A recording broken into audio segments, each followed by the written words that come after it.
kasi ganun ng ano no, yung pinag-aralan ko yung Bible no, yung mga scribes, 'di ba, scribes and Pharisees, talaga pag nagbasa yun, nakikinig sila. Nung si Jesus nagbasa, nag-open siya ng Bible, 'di ba? Yung binasa niya yung ano, yung book of Isaiah, yung scripture reading, pumupunta lang sila sa synagogue para makinig ng ano, ng scripture reading.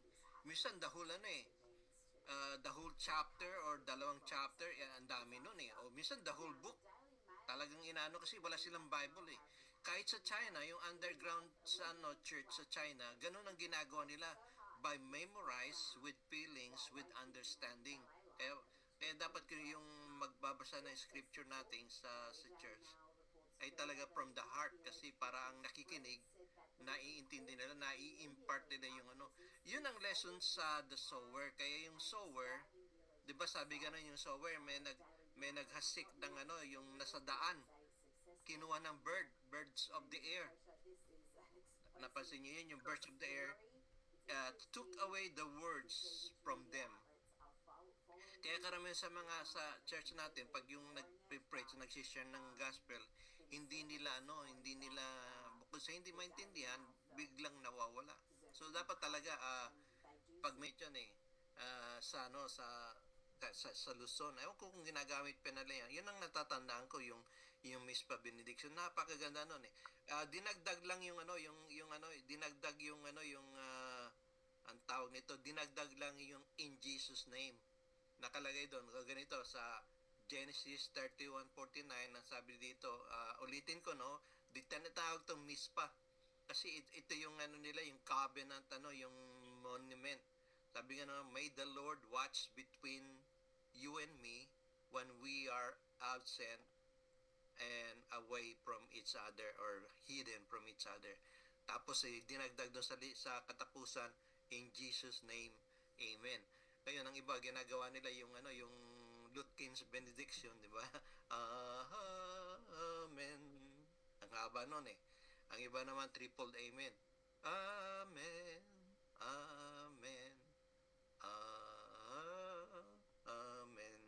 Tatlo yun So anyway, yun ang ano may share ko sa inyo na napakalaga yun, dalawa yun, yung scripture readings. Talaga kailangan ng scripture readings, napakalaga nun. 'Di ba? Tapos okay, meron pa bang ano mag-share na tayo sa scripture verse natin. Ano, gusto niyo ano yun ang aking verse na i-share. Alam niyo ba yung ano, yung last Thursday natin yung ano Acts 20:24? Naano niyo na 'yon? Acts 20:24. Kailangan ano kaya yung ano yung lesson natin sa ano yung sa tawag ito yung lesson natin sa ano sa yung the parable of the sower yung ano yung birds of the air alam niyo birds of the air sino yung sino yung birds of the air sa Bible sino yun ha ha sino yung birds of the air sa Bible the sower. Tingnan natin dito sa ano sa Luke 8. Tingnan natin sa Luke 8. Meron kayong Bible? Luke 8. Tapos ang sabi dito sa Luke 8, the sower the sower went of the air, ate it up. Kinain ng bird yung ano, yung mga seeds na nahuhulog doon sa ano sa kalsada. And then yung ibang seed na they fell in the midst of thorns. And thorns grew up with it and choked it up.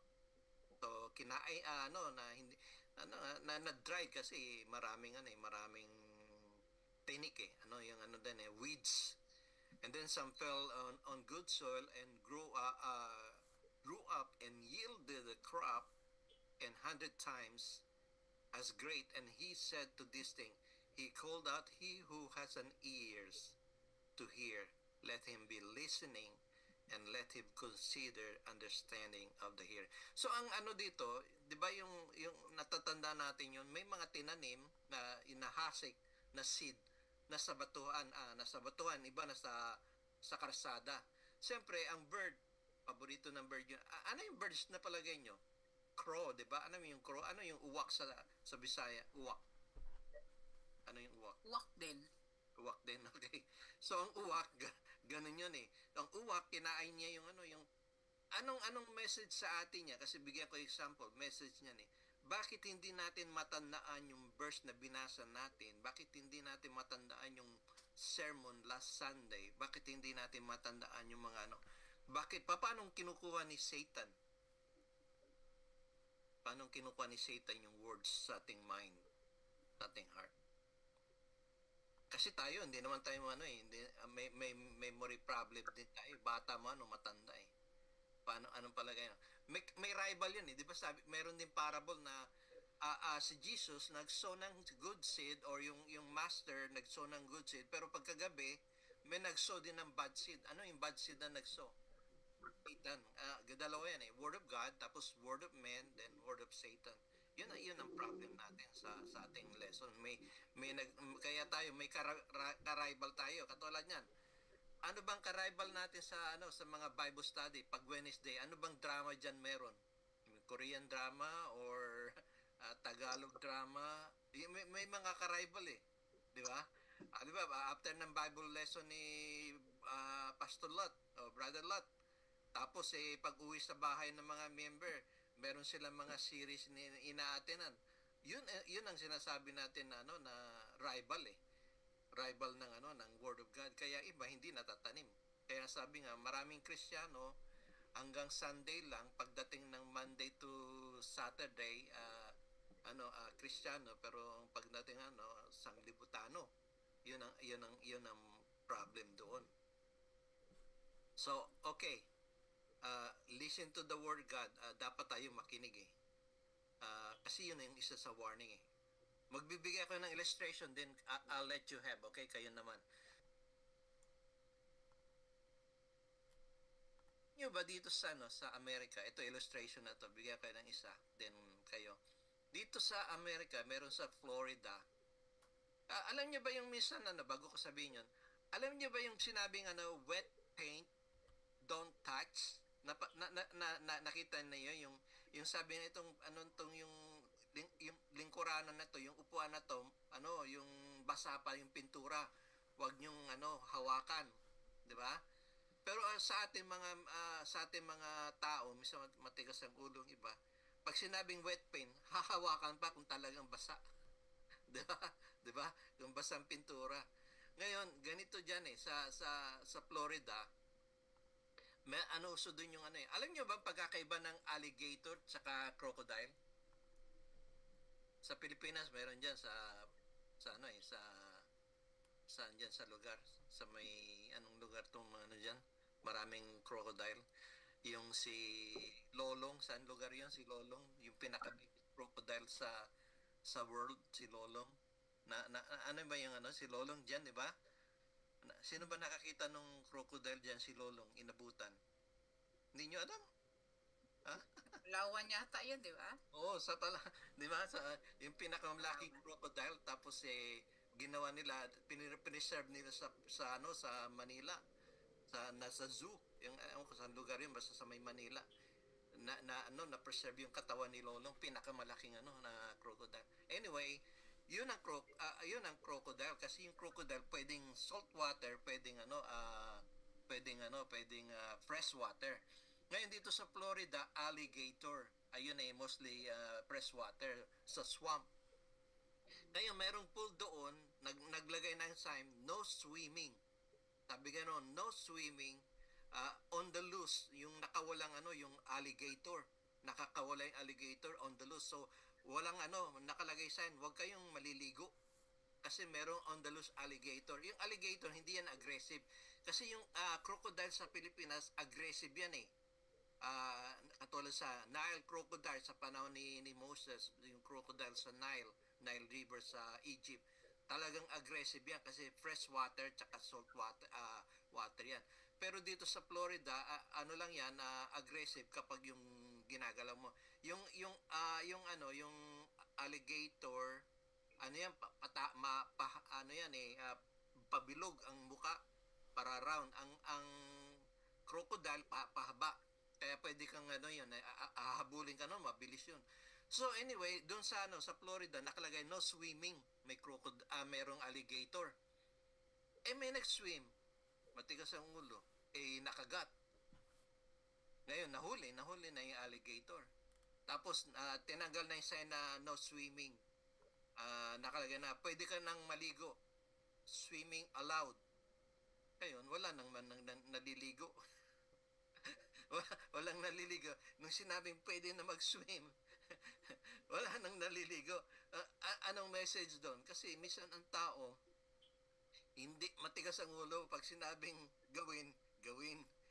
Katulad ng wet paint, di ba? So, yun ang yun ang illustration ko. O kayo naman kapatid, anong ano nyo? Ah? Illustration tsaka Bible verse. Dalawa na yung nabigay ko yung Bible verse. Ano? Anong palagay nyo? Meron kayong Bible verse? Basta yung yung verse natin sa ewan ko kung matatandaan natin to. Ako nga minsan nakakalimutan ko eh. Yung sa Mispa Benediction. So nakuha nyo na ba yung lesson natin? Mispa Benediction. Isa sa maganda yun eh. Genesis 31:49. Ulitin natin. Kung meron kayong Bible verse atin basahin. Kapatid, meron kayong Bible verse, basahin natin. Genesis 31 verse. Gagamitin natin yan eh. Kasi pwede natin gamitin yan sa ating yung Lutkins sa benediction eh. Kasi pag walang elder o hindi elder, yun ang magagamit natin, yung Mispa Benediction. Okay? Sa mga fellowships namin dati, Brother Ador, sa youth fellowships, yan ang pinaka-benediction dahil nga walang elder, mga kabataan lang. So sabay-sabay. Mm-hmm. Napakaganda yan eh kasi yan eh very heartfelt. Talagang sa puso natin to. Okay, basahin natin. Sino bang meron diyan? Anong translation nyo? Pwedeng Bisaya, pwedeng Tagalog, pwedeng nakita nyo na? Isa sa memory verse natin bukod sa ngayon gagawin natin to kasi ang nasa isip ko pag mag-meeting tayo dyan sa Brad sa mapunta ng Rizal, isa sa mga may mga unusual memory verse na hindi natin naririnig. Siguro isasali natin sa mga raffle giveaways to eh. Yung mga favorite verse natin na nagagamit. Okay, anak niya si Jacob. Tapos si Jacob iiwanan niya na yung biyena niya kasi nag-serve siya eh.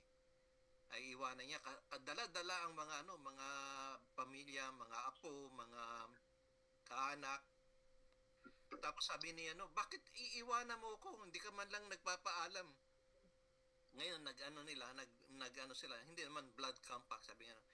Okay, ganito ang natin. Basahin natin dito sa May the Lord. Itong tinatawag na mispa. May the Lord watch between you and me. While we are absent, one from another. Tapos dinagdag natin, in Jesus' name, Amen. Bakit mahalaga in Jesus' name? Kasi sa modern na natin yan eh. Ipakita ko sa inyo, yung in Jesus' name, kasi pag sinabi niyo, nakikita niyo yung tinatype ko, nakalagay niya in Jesus' name, ano yan eh, sa John, napakagandang memory verse din to sa John eh. 20, ayan ang ganda nito. Tandaan niyo itong verse na to. And in that day, you will ask me nothing. Most assuredly, I say to you, whatever you ask the Father in my name, He will give it to you. Kaya yung Abba, Father, tapos si Jesus, laging kasama natin yan in Jesus' name. Kaya laging ni-insert natin yung in Jesus' name. Nakuha niyo ba to, mga kapatid? In Jesus' name. So anyway, that's it. Bago, I'll give you the last illustration and then you can share. Okay. Anyone? Bible verse? So far ang na-share ko sa inyo na hopefully matandaan nyo yung Mispa Benediction. Wala na, lobat ako. Lobat na? Sige, pag we'll see you na lang next time. Any question? isa pang illustration? Ha? Isa pang illustration? Wala kayong ano? Kumusta na kayo? Hindi ko naririnig yung iba. Okay, mag-ano tayo ng isang illustration bago ako mag-ano. Sige, yung mga iba pwede na umalis. Saglit lang tayo mga terping. Next ano. Lador, may na-invite pa ako ngayon. Ayan po yung ministro din po yan sa Caloocan, si Brother Joel Solo. Okay, Nakapasok. Brother Joel. Good. Maganda yung mga posting ni Brother Joel eh. Taga Mindoro po din yan, Mindoro. Brother Joel, single ka ba o may asawa na solo eh? Good evening po. Married na po. Married. Married na po eh. Kasi nakalagay Joel solo eh. hindi ka Double na po. Double na. Double na. O baka triple na kasi kung may anak na eh. Di ba? Yes po. Yes. Di triple na. Thank you Brad kasi dalawang option natin kaya yung Thursday kasi most likely mga lesson sa church ganun yung mga illustration na minsan true story ganun magandang natin magsisharean tayo tapos yung meron tayong lesson siguro i-discuss natin yung the sower next Thursday kasi magandang lesson yan eh mayroon akong complete lesson yan na pwede natin mag-sharean tayo. So, ang ating ideal, every Thursday, at least 30 minutes, siguro may extra 10 minutes, gano'n. Kasi alam ko, mahirap yung iba, hindi maka-join ng matagal kasi nga yung load. Mahirap ba yung mga load dyan, yung load or wifi, gano'n, di ba? Christopher, kayo, okay ba yung wifi nyo dyan? Opo. Okay. Si Brother Lot hindi na kay hindi na yung iba ang cellphone nila hindi na charge. So Brother Jess. Apo? Okay na yung natin, yung sa Bible wala nang problema, okay na. Okay na po. Basta aantayin na lang po kasi 9 days po kasi bago dumating eh. Sa Tacloban, Oo. yung po ay ganun po ang tagal.